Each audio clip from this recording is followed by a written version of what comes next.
இருக்கிறவங்க எல்லாருக்குமே முக்கால்வாசி எனக்கு தெரியும். இந்து ஸ்ரேஷா அப்படின்னு சொன்னால் தெரியும். என் ஹஸ்பண்ட் நேமோட சொன்னால் தான் நிறைய பேருக்கு தெரியும். அதாவது நான் படித்தது பிஎஸ்சி ஐடியில் எனக்கு படித்தப்ப காலேஜ் ஃபஸ்ட் இயர்லேயே எனக்கு அந்த இயரில் தான் நிறைய பேர் இந்த ஒழுக்கம் உயிரினும் நம்பப்படும் அப்படிங்கிற அந்த கதையாக நிறைய கேர்ள்ஸ் படிச்சுட்டு வந்து லவ் அப்படி இப்படின்னு போனதுனால வீட்டில் பார்த்தீங்கன்னா படிக்கும் போதே கல்யாணம் பண்ணி வச்சுருவோம்.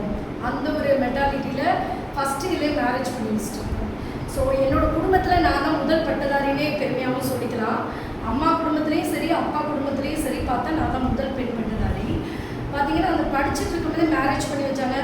செகண்ட் இயர் படிக்கும் போதே கன்சீவ் ஆகிட்டேன். So third year mark sheet வந்தது குழந்தையோட போய் தான் மார்க் ஷீட் வந்தேன். என்னோடய லைஃபே டோட்டலி அப்படியே டிஃப்ரெண்ட்டாக ட்ராஜடி லைஃபாகவே போச்சு. அந்த டயத்தில் தான் எனக்கு சிடிஎஸில் கேம்பஸில் கிடச்சிது. தென் கவர்மெண்ட்டில் நம்மளுடைய தலைமைச் செயலகத்துலேயும் கிடச்சிது. என்னோடய ஹஸ்பண்ட் குழந்தை இருக்குது அப்படி இப்படின்னு ரீசன் சொல்லி சரி குடும்பத்தை பார்க்கணும், எப்படினாலும் லேடிஸ்க்கு ஒரு பிரேக்கப் உண்டு எப்படினாலும்.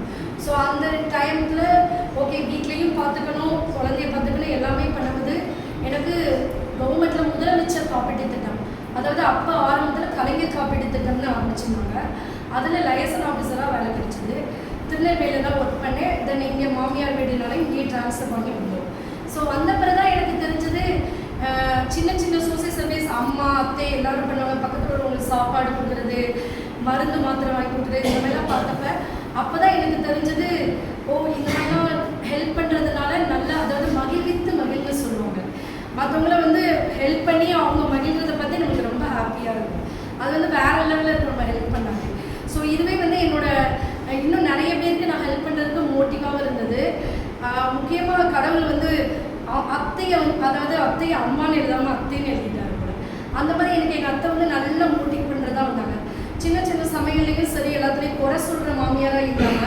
எல்லாத்துலேயும் என்னை என்கரேஜ் பண்ணாங்க. சின்ன சின்ன குக்கிங் காம்படிஷன் அப்படி ஒவ்வொன்றா கலந்துக்கிட்டு தான் நான் குழந்தையோட இருக்கும்போது வெளியே வந்தேன். தென் ஒர்க் பண்ணும்போது நிறைய இது நான் தெரிஞ்சுக்கிட்டேன். அதாவது ஆம்புலன்ஸ் டக்குன்னு ஹெல்ப் பண்ணுற மாதிரி தெரிஞ்சுக்கிட்டேன். தென் பிளட் ரெடி பண்ணி தர மாதிரி இன்னைக்கு வரைக்கும் நான் all over Tamil Nadu and Kerala வரைக்கும் யார் பிளட் கேட்டாலும் நைட்டு மிட் நைட் கேட்டாலும் நான் ஹெல்ப் பண்ணி தரேன்.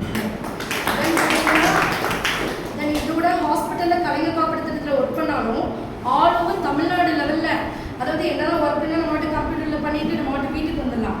அப்படி இல்லாமல் என்னோட சர்வீஸை சோசியல் சர்வீஸாக மாற்றி எல்லாருக்குமே ஏதாவது ஒரு சர்ஜரி அப்படின்னு சொன்னாங்கன்னா ஓகே இது அதெல்லாம் அப்ளை பண்ணணும் அப்படின்னு நம்ம மட்டும் போகலாம். ஆனால் என்னோடய மாமியார்கிட்டேருந்து நான் நிறைய கற்றுக்கிட்டது என்னென்னா நம்ம எல்லாத்துக்கும் ஹெல்ப் பண்ணுற மூலமாக இன்னும் நம்ம நிறைய மகிழ்ச்சி அடையலாம் கற்றுக்கிட்டேன். ஸோ அதுக்கப்புறம் அவங்களுக்கு எல்லாருக்குமே வேறு ஊர் போனாலும் அவங்க என்னையை ஃபாலோ பண்ணாட்டியும் அவங்க உடம்பு சரியாமல் ரொம்ப ஸ்ட்ரெஸ்ஸில் இருப்பாங்க. அவங்கள ஃபாலோ பண்ணி கடைசி டிஸ்சார்ஜ் ஆகிற வரைக்கும் எல்லா ஹெல்ப்பும் பண்ணுற அளவுக்கு என்னோடய வீட்டில் சுதந்திரம் என்னோடய ஹஸ்பண்ட் மாமியார் கொடுத்தாங்க.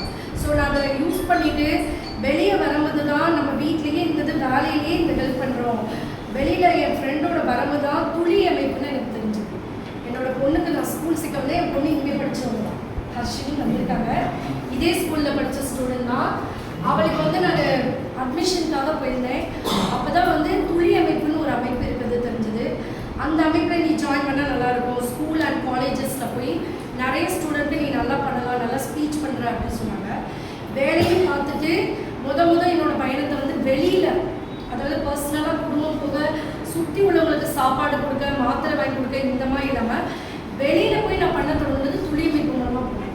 அன்றைக்கி இந்த டைட்டில் அப்படி சொல்லுவாங்க. நான் ப்ரிப்பேர் பண்ணல, வேலையிலேருந்து வரேன், அந்த டென்ஷனில் நீ நின்னாலே பேசிடுவேன் அப்படின்னு சொல்லி துளி அமைப்பில் எல்லோரும் என்னை என்கரேஜ் பண்ணாங்க. இங்கே நிறைய அமைப்புகள் இருக்குது.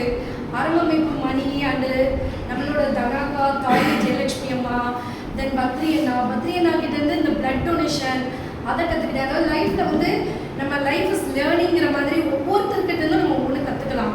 இங்கே நிறைய பேர் எல்லாமே சேர்ந்த கலவை தான் நான் இருந்தாலும் அந்த பாம்புது பட்டாம்பூச்சிது அதில் மட்டும் நான் தொடர்பு இல்லை. பட்டாம்பூச்சி பறக்கும்போது அம்மா நான் பறந்துட்டு ஜாலியாக போய் நினைப்பேனே தவிர மற்றபடி எனக்கு அதை பற்றி தெரியாது. தாய்மை ஜெயாமாவுக்கும் நான் கால் பண்ணி உங்களோட அமைப்பு என்ன அப்படி தெரிஞ்சுக்கிட்டு அதில் நான் என்கேஜ் பண்ணலாம் அப்படின்னு. தென் தனாக்கா அவங்களும் அனிதாக்காவும் ஸ்மால் ஃபுட் ட்ரைவ் மாதிரி ஆரம்பித்தாங்க. இன்னைக்கு பெரிய லெவலில் போகுது. தென் பத்ரியனா ஃபுட் இது பிளட் டொனேஷன்.